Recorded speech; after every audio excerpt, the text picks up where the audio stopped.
An NBA owner admits he doesn't care about the Chinese Uyghurs, and he's not the only member of the American elite class who doesn't. Plus, a new poll shows Republicans with a lead in voter identification for the first time in a very long time. I'm Ben Shapiro. This is The Ben Shapiro Show.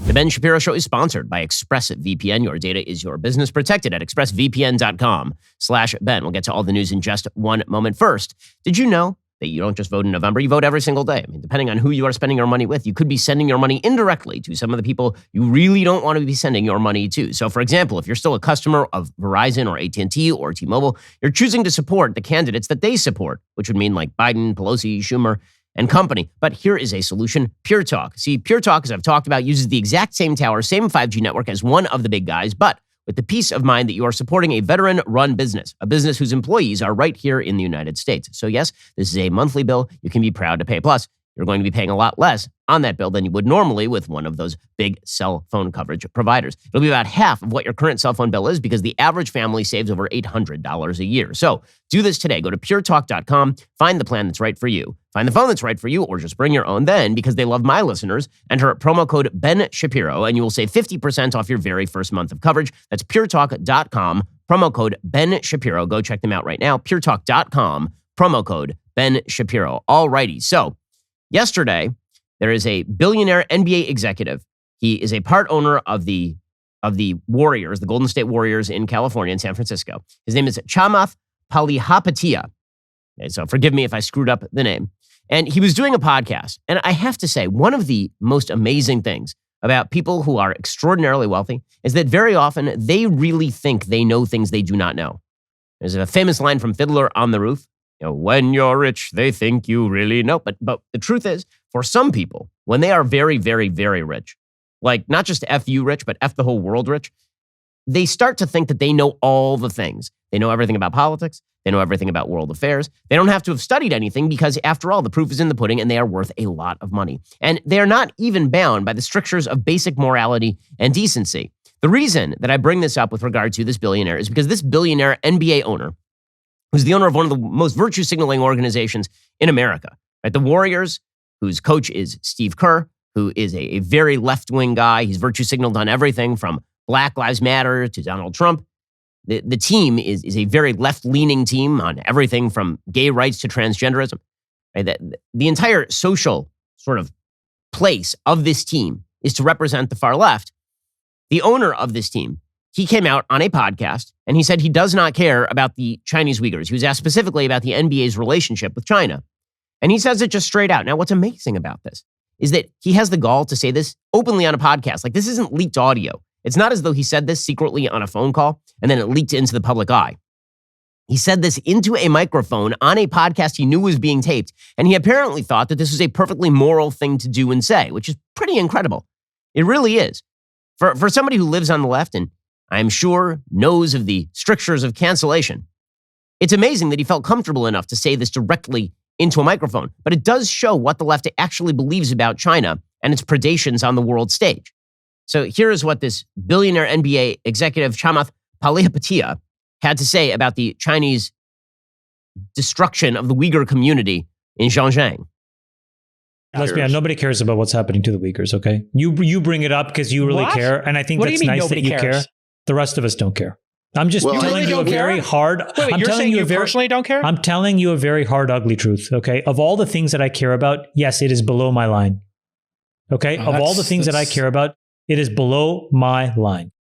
Okay, that's an amazing statement. It's below his line. Now, what's amazing about that, too, is that he then continued along these lines. Like, what was above his line? What he said was above his line was climate change. So climate change was somehow above his line. But the imprisonment in concentration camps of 1 million people by the Chinese is below his line.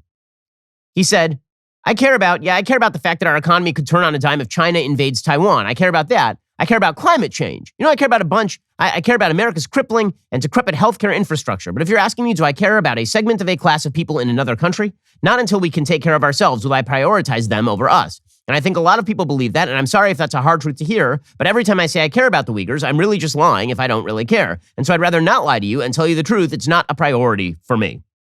He said, until America actually cleans up our own house, the idea that we step outside of our borders with, a sort of morally virtue signaling about somebody else's human rights track record is deplorable. It's deplorable.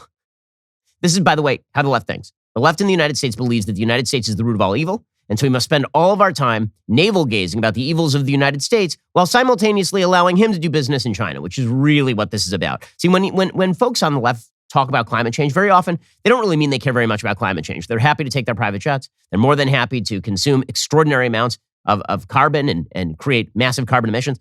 Climate change is just an excuse to show that you care about things that you don't actually care about. It's an excuse to say you're a good person. It is the ultimate virtue signal. It's like Save the Whales in the 1970s. Right? The way that you demonstrated to the world that you cared about things, even if you were enjoying your highfalutin lifestyle, was to say that you wanted to save the whales. Then it became Save Tibet, right? For a little while, it was Save Tibet, okay, which actually was a pretty good cause. I mean, listen, I like whales too. But let's be real about this. The vast majority of people who were slapping a Save the Whales bumper sticker on the back of their car were then consuming inordinate amounts of plastic and then dumping them into the ocean. So this silly thing that you see people like Chamath Palihapitiya saying, I don't care about 1 million Uyghurs in slavery in China. What I do care about is climate change. Yeah, bullcrap. I don't think you care about climate change either. I don't think you care about any of these things. I think what you care about is virtue signaling to your own left-wing base while being able to do business with the people who make you richer, which is what this is really about.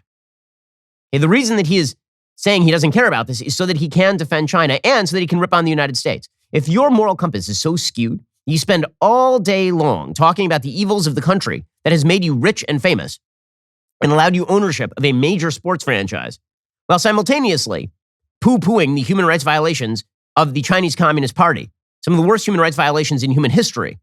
I mean, this Chinese Communist Party is responsible for the death of 40 million people in the Great Leap Forward, responsible for the yearly forced abortion of hundreds of thousands, millions of children over the course of decades, responsible now for the subjection of the entire population of Hong Kong to sheer tyranny, the imprisonment of 1 million Uyghurs, and threats to Taiwan. Right? That doesn't bother you at all, but climate change is your problem. I don't believe you. I don't think you're being perfectly honest. I think if you were perfectly honest, what you'd say is you don't care about the Uyghurs, and you also don't care about climate change, and you also don't care about this social justice warrior nonsense. What you actually care about is getting very wealthy and demonstrating to your friends at the cocktail parties that you're really, really well versed and in the demands of woke culture. And he continued along these lines. Again, he says, quote, look at the number of black and brown men that are incarcerated for absolutely ridiculous crimes. I don't know if you saw this past week, there's a person released from jail because he couldn't even be protected in jail because in some of these cells, they run these fight clubs inside of Rikers that are basically tacitly endorsed by the corrections officers that don't do anything. So if you want to talk about the human rights of people, I think we have a responsibility to take care of our own backyard first, and then we can go and basically morally tell other people how they should be running their own countries. No, I'm pretty sure that we don't actually have to fix the problems at Rikers Island to point out that taking 1 million people of a different religion and shoving them into a concentration camp and forcing them to live in slavery and forcibly sterilizing their women, I'm pretty sure that no matter what happens at Rikers, we can say that's bad. See, the thing is that this is something that the folks on the radical left, they love to do. They love to claim that you are a hypocrite if you say that we should look at human rights in China, but you haven't taken care of all your own problems at home first. No, what they are really doing is saying you shouldn't have any standards at all on the global stage. Because no matter what the antecedent is, the consequent in the sentence is going to be, so we shouldn't pay attention to the Uyghurs. And the reason for that is because he's making a lot of money off the Chinese. It comes down to money. I mean, this is a cynical take, but it's real. For the NBA, for the LeBron Jameses, and for the Chamath Palihapitiyas, it comes down to the cold, hard cash. And Chamath continued along these lines. He said, because it wasn't just enough to say, listen, China's got its problems, we've got our problems, we should solve our problems first. He then continued by actively downplaying the dictatorship of Xi Jinping in China. I'm not even sure that China is a dictatorship the way that you want to call it that. Again, I think communist country that's in the name. Look, you have to understand, Jason, there are a set of checks and balances here on China that, at the end of the day, I don't think that I have the moral absolutism to judge China. And I would say that when NATO is silent, the United Nations is silent, all of Western Europe is silent, and America is effectively silent, that this issue may be small data points being extrapolated in a way to create a narrative that maybe not be true. Did Xi Jinping write this guy? Like in a lab? This is unbelievable stuff. By the way, the reason the United Nations is silent is because China is on the Security Council. They can veto anything. It's like saying, the UN is really silent about Russian predations in Crimea. Yeah, because Russia can veto anything on the Security Council. You want to know why the EU is silent on China? Because the EU will do whatever it can in order to keep China in its corner the same way this guy will. The dirty little secret about the opening of China is that China used capitalism to worm its way into power in a wide variety of countries by making its market dependent on the rest of the world kowtowing to it. And the rest of the world went, well, okay, I guess we can't care anymore about them doing evil things as long as we can sell cheap product in China and manufacture cheap product in China. It really is an incredible thing, right? The response from Chamath is pretty insane. It really is. The belief system that America is so evil that we have nothing to say about Chinese predations. I wouldn't believe it if he said it. And I really don't believe it when he's making money off of China. So the Warriors then put out a statement about Chamath Palihapitiya's statement. Quote, as a limited investor who has no day-to-day operating functions with the Warriors, Mr. Palihapitiya does not speak on behalf of our franchise, and his views certainly don't reflect those of our organization. Okay, I noticed a few words that you didn't mention in that statement, Golden State Warriors. You didn't use the word China, and you didn't use the word Uyghur. I noticed that. By the way, he then put out a statement trying to walk this back. And his statement trying to walk this back is egregiously vague. Quote, in re-listening to this week's podcast, I recognize that I come across as lacking empathy. I acknowledge that entirely. As a refugee, my family fled a country with its own set of human rights issues, so this is something that is very much a part of my lived experience. To be clear, my belief is that human rights matter, whether in China, the United States, or elsewhere. Full stop. Well, no, that's not your belief. Now I think you're lying. I also noticed that you didn't mention the Chinese Uyghurs anywhere in that statement. And the problem here is not a lack of empathy. The problem here is that you just value your cash more than you value actual values. And this is true for so many of these. It's amazing how many virtue signaling companies in the United States, all these companies that are using virtue signaling to market, because let's be frank about this. During the Black Lives Matter protests of 2020, when the corporate world dumped $23 billion with a B dollars into various causes promoted by Black Lives Matter, that was a payoff. It was a pure corporate payoff. It was an attempt to get all of the wokesters to leave them alone. It was an attempt, not only that, to capitalize on the wokesters. It was an attempt to say to the black community in the United States, which the media assured us was 100% behind defund the police, which of course is not true. It was corporations attempting to appeal to a particular demographic by throwing money at the problem and pretending that they, as a corporate culture, had moved into woke territory. So leave us alone and allow us to make our money. And not only that, why don't you spend money with us? Because if you spend money with us, then you're backing the cause.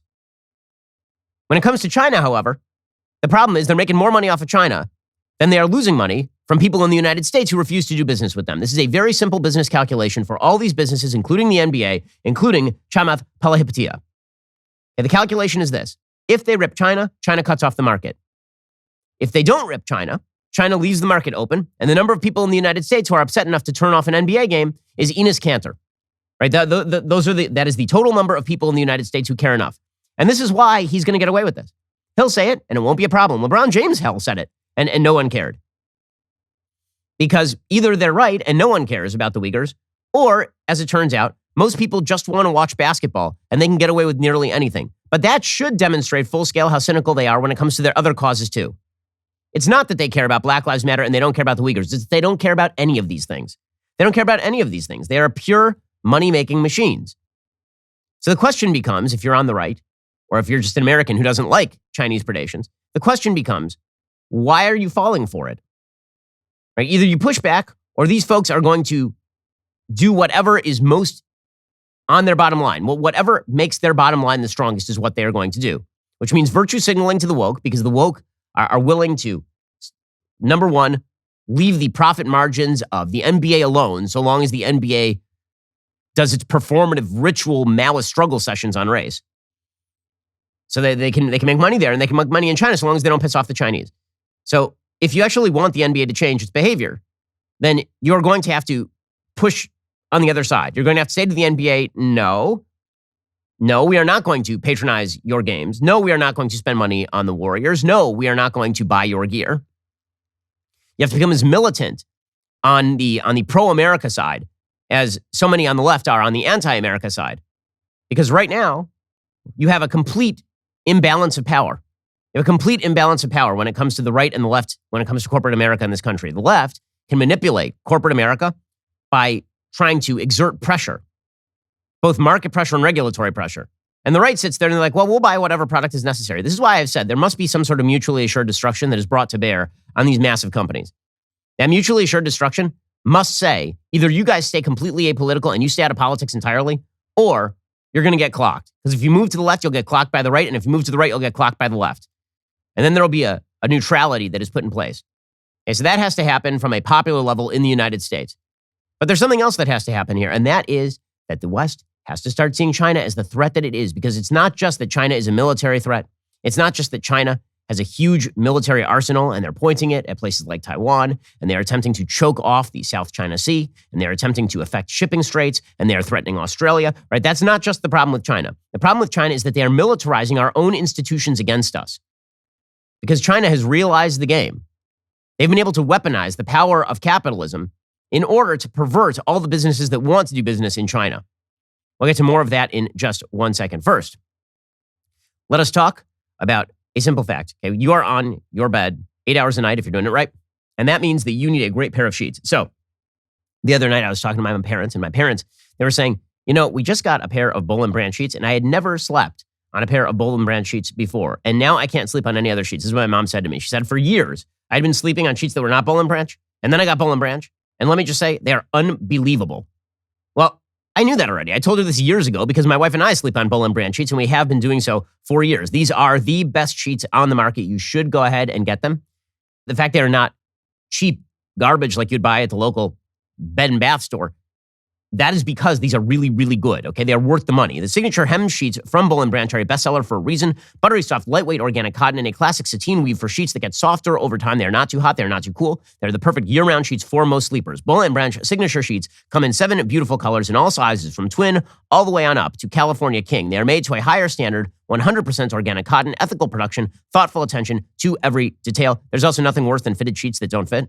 Now you put them on the mattress, and then halfway through the night, your face is directly on the mattress because you've rolled around and it sort of popped off the mattress. Not so with Boll & Branch. Get the best sheets you've ever felt at bollandbranch.com. Get 15% off your first set of sheets when you use promo code Shapiro at checkout. That's Boll & Branch, BOLL, and branch.com. Promo code Shapiro. Go check them out right now. So again, it's not just the NBA. Okay, it is also Apple. So there's an article from a website called theinformation.com. And this website discusses what exactly the Apple Corporation has done in order to please the insane diktats of the Chinese. And here's what they say. They say, if you've used an iPhone 13, an Apple Watch, or AirPods, chances are you've touched the handiwork of Luxshare, which assembles them. Over the past decade, it became the biggest Chinese manufacturer of consumer electronics. Luxshare got to this vaunted position because of Apple. And this, of course, is true. Okay, Apple made Luxshare a massive, massive thing. Luxshare apparently has the potential to unseat Foxconn as Apple's top supplier. The Chinese company already exceeds Foxconn's main publicity listed unit in terms of market capitalization, though Foxconn generated roughly $105 billion from Apple in 2020, more than 10 times Luxshare's haul. But in terms of valuation, Luxshare has also eclipsed major Apple contractors such as Quanta Computer, Pegatron, and Wistron, all of which are headquartered in Taiwan. Foxconn has become increasingly concerned about Luxshare's meteoric rise, including its significantly higher net profit margin, going so far as to form a task force to study the company, Reuters previously reported. According to this website, The Information, in shifting more business to Chinese companies, Apple head Tim Cook, the architect of Apple's supply chain in China, is fulfilling his pledge to Beijing to expand its domestic tech industry, which will help the country reduce its reliance on companies based outside the mainland, including Taiwan, a country China considers a renegade region. A year after Tim Cook signed the economic agreement with China, Luxshare became the first Chinese company to secure a final assembly contract for a major Apple product, the AirPods, ending the dominance of Taiwanese firms. Apple's moves might win over more Chinese consumers, which at times have shunned Apple in favor of local brands like Huawei based on nationalism. Apple generates nearly 20% of all global revenue from China.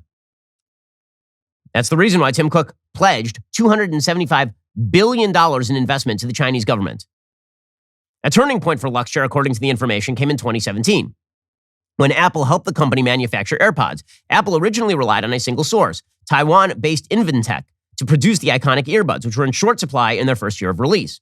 Apple embedded its engineers at Luxshare to teach the company how to assemble the devices over the course of the year, according to former Apple employees. The AirPods were Luxshare's first major assembly contract for Apple, catapulting the company into the upper echelons of Apple suppliers that handle, pack, and ship finished goods. So you want to know why it is that there hasn't been a full-scale, hardcore investigation of the Chinese creation of the Wuhan virus in the lab? You want to know why there has not been a full investigation into that?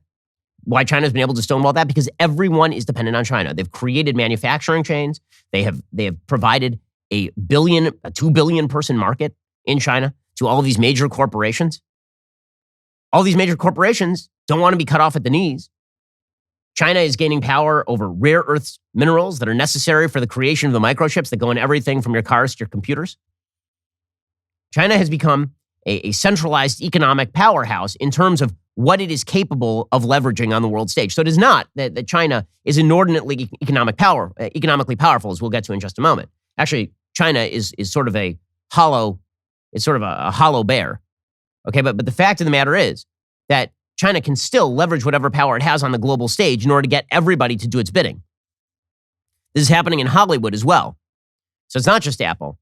Apple kowtows to China because Apple is creating more and more of its products. It provides 20% of Apple's entire market. Apple is undercutting its competition by doing production in China. So you think that Tim Cook is going to speak out against Chinese predations? Same thing in the NBA. The NBA is making billions of dollars in China. And they see China as their future market. So they're not going to alienate the Chinese. This is why you have LeBron James and Chamath Palihapitiya defending Chinese predations against Uyghur Muslims because they're making too much money over there.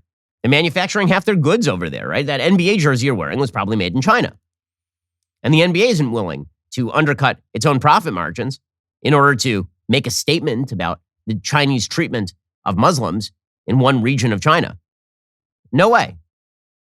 It's also affecting our culture, right? Our cultural creators are in hock to China. We'll get to that in just one moment. First, if you run an e-commerce business, you know that the most agonizing parts are things like responding to "where's my package" emails or processing returns, dealing with expensive shipping charges. Stamps.com takes the pain out of shipping by giving you access to deeply discounted shipping options and integrating with the most popular online shopping platforms to make labeling a breeze. Set yourself up to focus on the good stuff this year by saving time and money on shipping with Stamps.com. Here at Daily Wire, we've been using Stamps.com since 2017. We do not waste our time. You're going to save tons of money when you shift over to Stamps.com.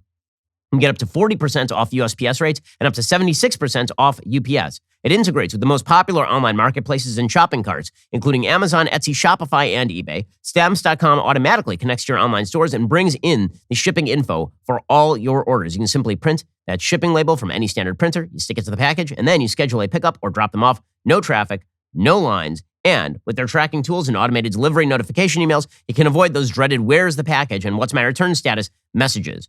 Start saving time and money on shipping today with Stamps.com. No risk. With my promo code Shapiro, you get a special offer that includes a 4-week trial plus free postage and a digital shipping scale. No long-term commitments or contracts. Just go to Stamps.com, click on the microphone at the top of the homepage, type in Shapiro. That is Stamps.com, promo code Shapiro. Stamps.com, easy e-commerce, shipping for less. Alrighty, so it is not just the NBA, our sports product. It is not just Apple, our technology products. It's also, of course, Hollywood. So Hollywood has been attempting to make nice with the Chinese market for a very long time because the Chinese movie market is enormous. And China has been really flexing its muscles on this thing. The Hollywood Reporter has an entire piece from late December titled, "This Year, Hollywood's China Relationship Finally Unraveled." It doesn't matter how accommodating the industry may be, the next phase of Xi Jinping's era may be defined by less space for Western content. And here is what the Hollywood Reporter says. In 2014, when Warner Brothers drafted LeBron James to star in its Space Jam sequel, the film was tailored to appeal above all else to the mighty Chinese market. After all, James is a huge commodity in the basketball-obsessed country where his signature Nike sneakers are made. Along the way, the future Hall of Famer avoided poking the China bear, even if it meant drawing outrage when he criticized Houston Rockets GM Daryl Morey in 2019 for tweeting his support for Hong Kong protesters, calling him misinformed, a notable move given James' vocal stance on police brutality issues and former President Trump's so-called Muslim travel ban. At the time, videos of police crackdowns on Hong Kong's pro-democracy movement were circulating widely, while it was well reported that more than 1 million Uyghur Muslims were being held in internment camps. Despite attempts to make it past China's censors, Space Jam: A New Legacy never received a release in China this summer and scored just $162.8 million worldwide. A so-so figure, even given the coronavirus pandemic. That is a nice way of putting it. Space Jam, A New Legacy, was a bomb. Still, Space Jam was not alone. Disney received the same cold shoulder when it came to its Marvel tentpoles, Shang-Chi and the Legend of the Ten Rings, and the Eternals, films that were built around Chinese talent in order to make a giant showing in the market, but to no avail. Neither film was given a release in the country that continues to take heat for reported human rights abuses. Hollywood's silence on those abuses has become deafening, as other industries and entities have begun to confront China. In fact, 2021 might mark the year that finally cooled the Hollywood-China romance. Warner Media Studios and Networks Group Chair and CEO Ann Sarnoff told THR, "I think we're still feeling our way through that new paradigm." Obviously, there's been a lot of geopolitical meta issues happening with changes of our government, trying to figure out what the new relationship's going to be with the Biden administration. China is clearly building its own local theatrical business. The numbers are very large, and we would like to believe we're going to be a big part of their future, but we're honestly taking it one movie at a time. I'm not making any grand predictions because I don't know, but it's something we're very, very aware of in front burner, because when you do your ultimates and your green lights, China was a big chunk of it. The theatrical film market is still limited, and there are a bunch of movies that have sat on the shelf because of perceived political slights or for no perceptible reason at all. These include Black Widow, Venom Let There Be Carnage, and now, potentially, Spider-Man No Way Home. And at the same time, says The Hollywood Reporter, Hollywood has lost any semblance of a moral high ground. It has been lost on few that the industry remained mum when global superstar Fan Bingbing went missing in 2018, including her agency, CAA. By contrast, the Women's Tennis Association this month pulled all of its tournaments in China following a similar disappearance of tennis star Peng Shui. As Hollywood's risk-reward calculus for China starts to get muddier and muddier, there's a move for an entity, whether it's a celebrity, athlete, or company, to do what Muhammad Ali did, which is to take a direct hit short-term on revenue, but long-term create a brand that's bigger than what they were originally known for, said Blockers producer Chris Fenton, whose 2020 book, Feeding the Dragon, Inside the Trillion-Dollar Dilemma Facing Hollywood, the NBA, and American Business, explored the China minefield. So Boston Celtics center Enes Kanter Freedom, who is really doing heroic things on this, he has seized on this, blasted LeBron James for looking the other way, of course. Meanwhile, the planned U.S. diplomatic boycott of the Beijing Winter Olympics will only escalate China's growing enmity toward United States culture. And corporations are just going to keep surrendering on this. And here's the thing. China has to use its leverage. So just as the Soviet Union was a second-rate power masquerading as a first-rate power, China is a second-rate power masquerading as a first-rate power. They are not an economic powerhouse. China has an extraordinarily large population. They've opened up their market to the extent that they have been able to take hundreds of millions of their own citizens out of abject poverty. But the simple fact of the matter is that China is not a widely prosperous country. China's GDP per capita is still about $10,500. Right? That is their GDP per capita. The United States GDP per capita is currently $63,500. So our GDP per capita is about 6 times that of China. Right? Canada's is 4 times that of China. The UK's is 4 times that of China.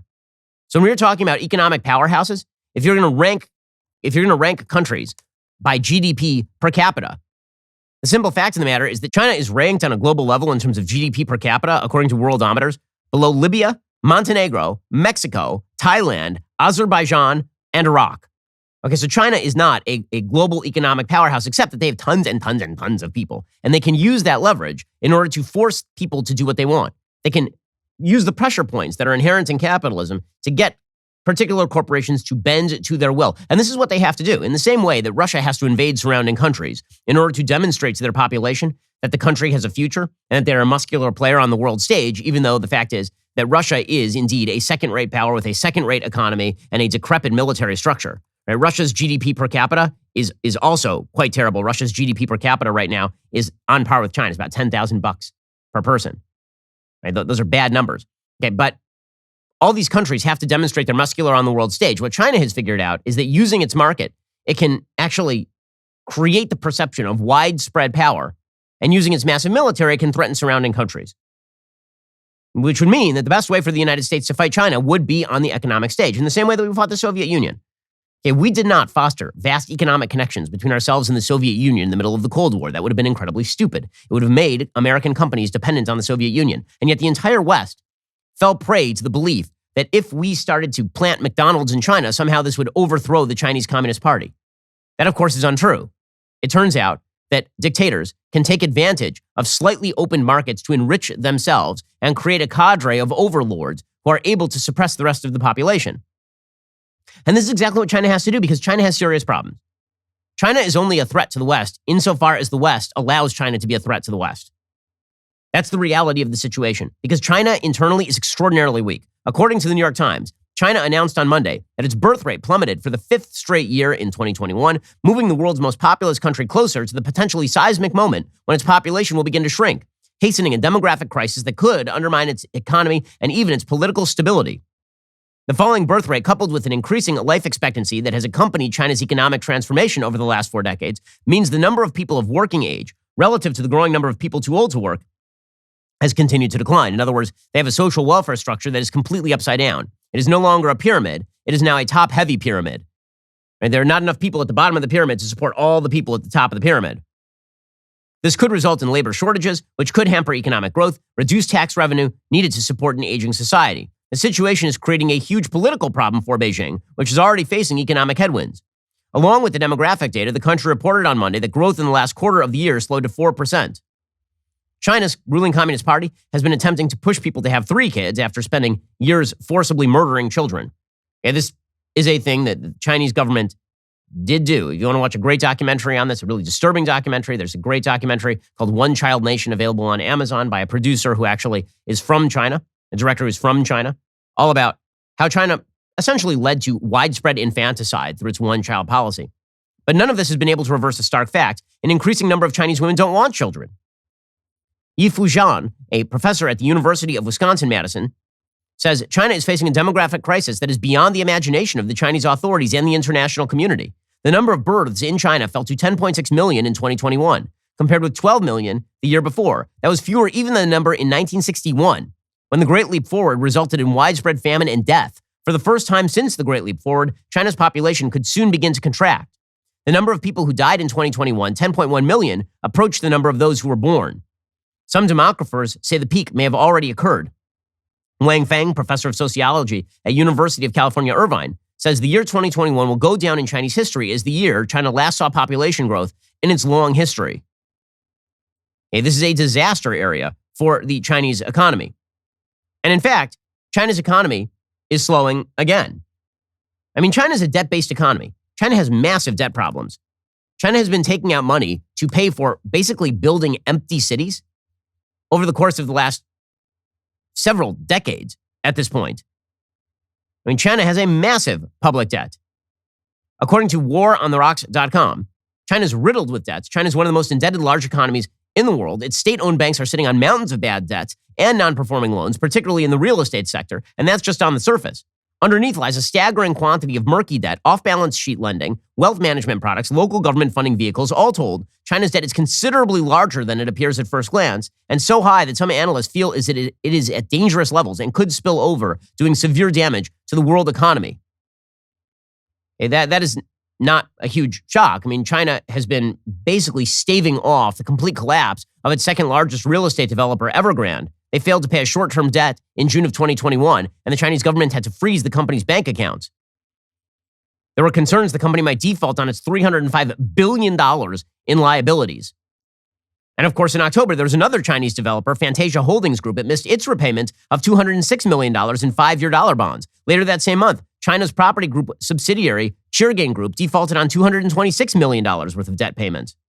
Another developer, Modern Land China, missed its payment of principal or interest on a $250 million bond. It turns out that centralized economics is garbage. It is really, really bad. And when you decide that you're going to prop up your failing economic system by just borrowing money, despite the fact that China was now reported as the world's largest recipient of foreign direct investment, well, this means that you are in real trouble.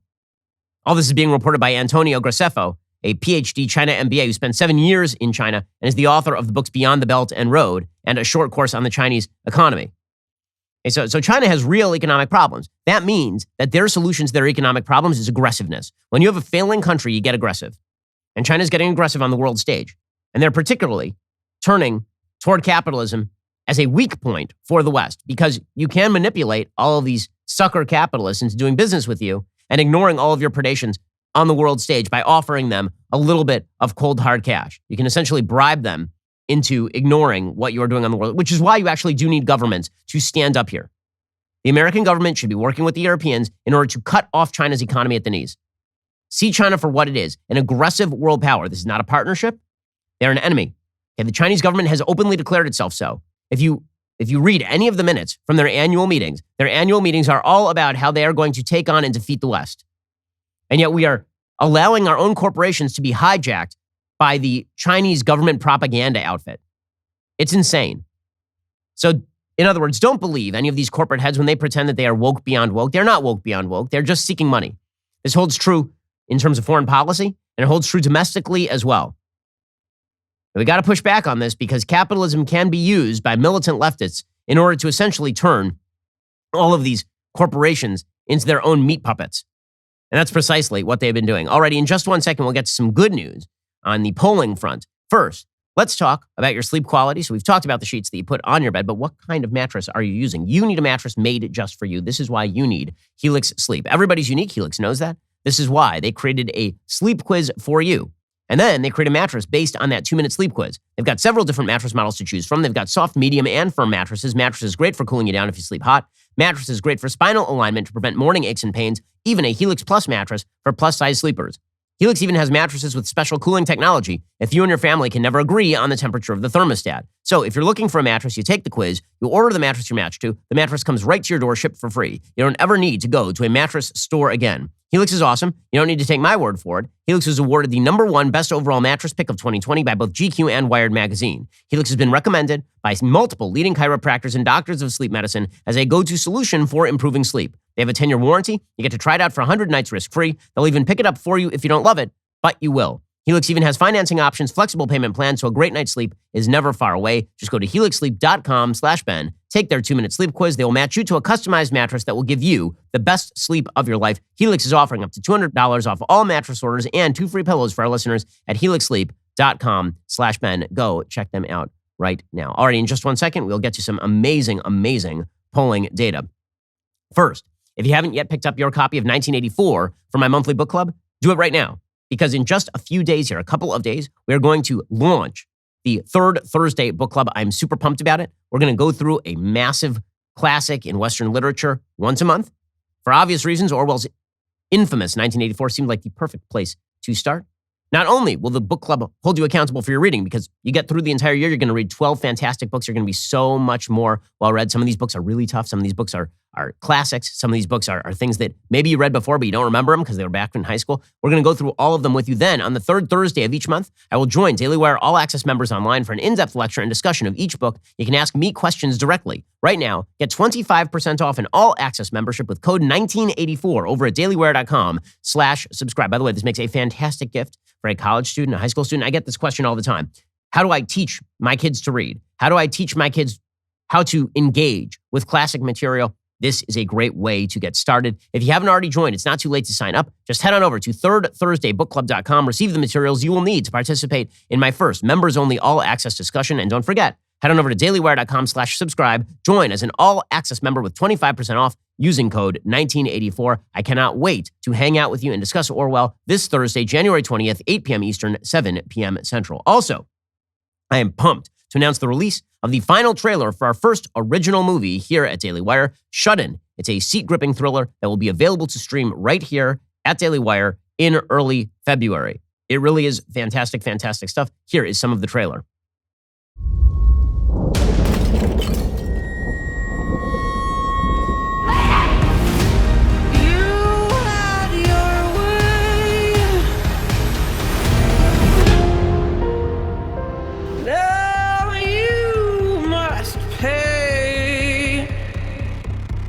Your daughter, she's very pretty. I'm scared. Okay, it is definitely not for the kiddies. It is a great, creepy thriller. It's got some messages that are pretty fantastic as well. Go to shutinfilm.com to watch the full trailer. Get ready for the film's release February 10th. The film is indeed exclusive to Daily Wire. If you're planning on adding this terrifying thriller to your queue and you want us to keep making content to combat the insane leftism of the major platforms, head on over to dailywire.com/subscribe. Become a member today. Also, tonight, the Daily Wire was one of the first in the nation to file suit against the Biden administration's tyrannical vax mandate, and we won because that's what we do here, winning all the time. Tune in tonight. Catch an all-new episode of Backstage. We're going to discuss the outcome of the Supreme Court ruling and so much more. Join me, Jeremy Boring, Michael Knowles, Matt Walsh, and Andrew Clavin tonight, 7 p.m. Eastern, 6 p.m. Central on dailywire.com and on our YouTube channel, Daily Wire. You're listening to the largest, fastest growing conservative podcast and radio show in the nation.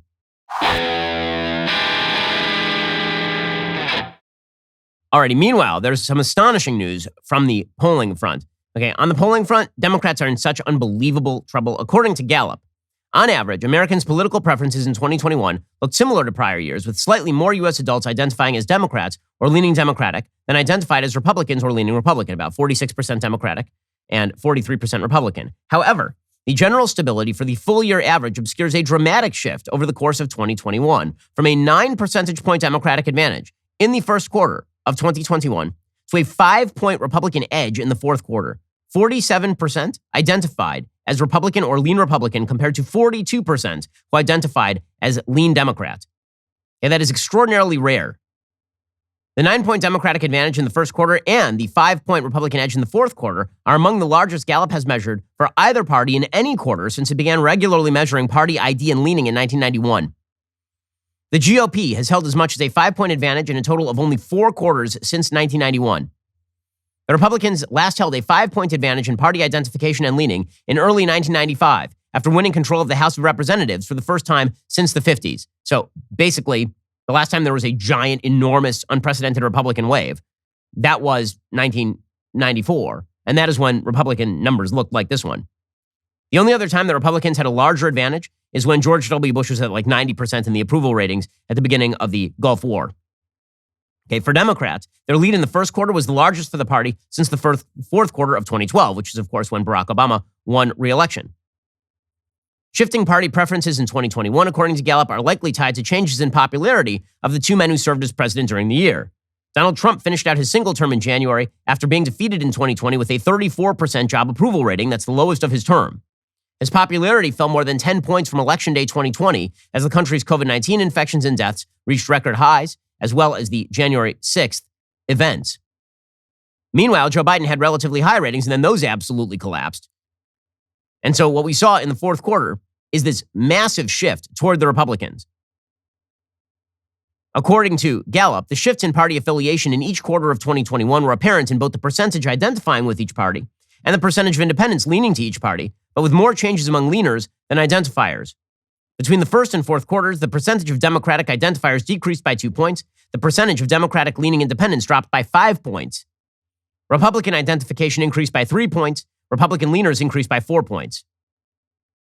Okay, so that is a massive shift in favor of the Republicans. It is extremely rare, and Democrats are in real and serious trouble.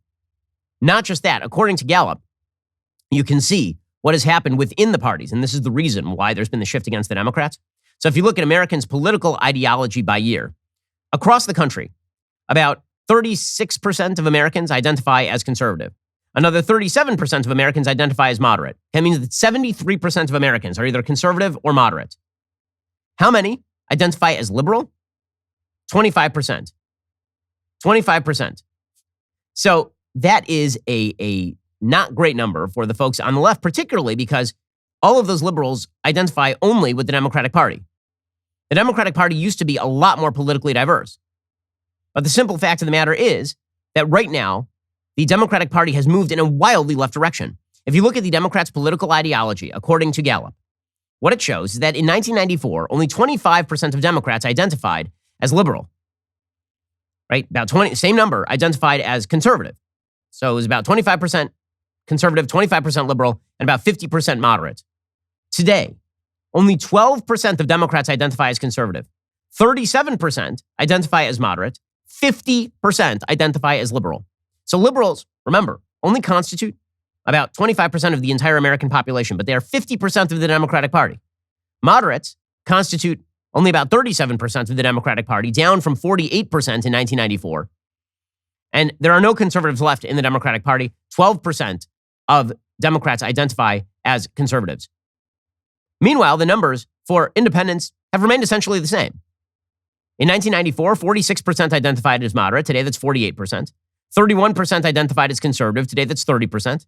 18% identified as liberal. Today, that's 20%. So in other words, the Democratic Party moved to the left, and now everybody else has moved to the right. That's the story of American politics. The Republican Party identifies more openly as conservative, but the moderates have been left behind by the Democratic Party, which is a disaster for the Democratic Party. And you can see that these demographics are really bad for the Democratic Party. If you look at Americans' political ideology by subgroup in 2021, what you see is that only people 18 to 29 predominantly identify as liberal. Okay, the vast majority of people in the United States, first of all, the vast majority of people, or plurality of people 18 to 29, identify as moderate. But among people who identify as liberal, the plurality are young, 18 to 29. Among people who identify as conservative, the plurality are older. And moderates are sort of evenly spread across the board. Well, here's the problem. This is an older country, gang. So the demographics actually do not run in favor of the Democratic Party at this point. And here is what's particularly hilarious. Okay, here is how racial groups identify. You ready? So this is totally contrary to what the left would like you to believe. Here's how racial groups identify politically. Non-Hispanic white adults, 42% identify as conservative, 34% identify as moderate, 23% identify as liberal. Among non-Hispanic black adults, 20% identify as conservative, 26% identify as liberal, 51% identify as moderate among blacks, among black Americans. Okay, so in other words, there are more liberals than conservatives among blacks, about 6%. But virtually all black people, like 51% of them, identify as moderate. Hispanics, it's way worse for the Democratic Party here. Among Hispanics, 31% of Hispanics identify as conservative. 28% identify as liberal. More Hispanics now identify as conservative than liberal, and 38% identify as moderates. So as the Democratic Party gets more and more liberal, they are leaving behind the entire American population. And yet Joe Biden is held hostage by his own base because 50% of his party is progressive. And most of his activist base. So what the hell is he going to do?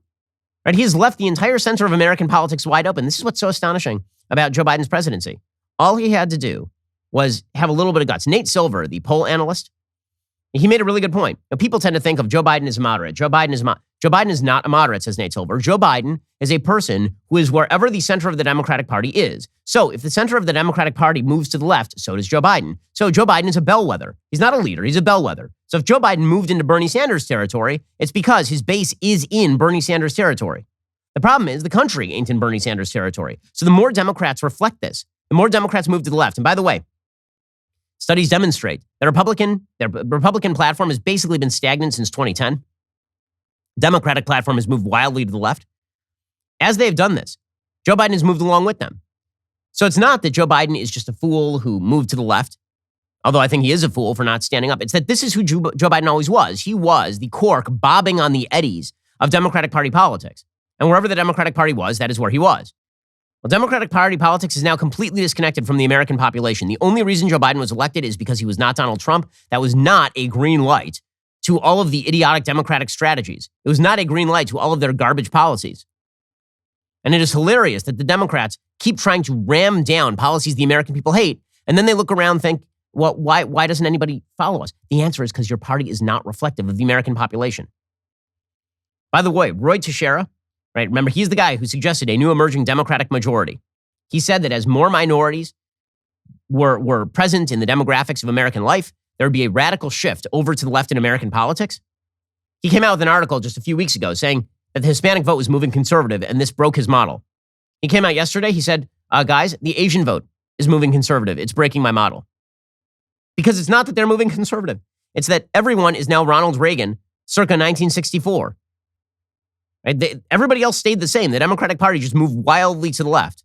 And when the Democratic Party of today is too far left for the Democratic Party of 2010, that shows you how far left they've moved, because the Democratic Party of 2010 was not a moderate party. Alrighty, we'll be back here later today with an additional hour of content. In the meantime, go check out The Michael Knowles Show. Today, he discusses Joe Biden saying that George Floyd mattered more than Martin Luther King Jr. You can hear more details about that story over on Michael's show. That's available right now. I'm Ben Shapiro. This is The Ben Shapiro Show.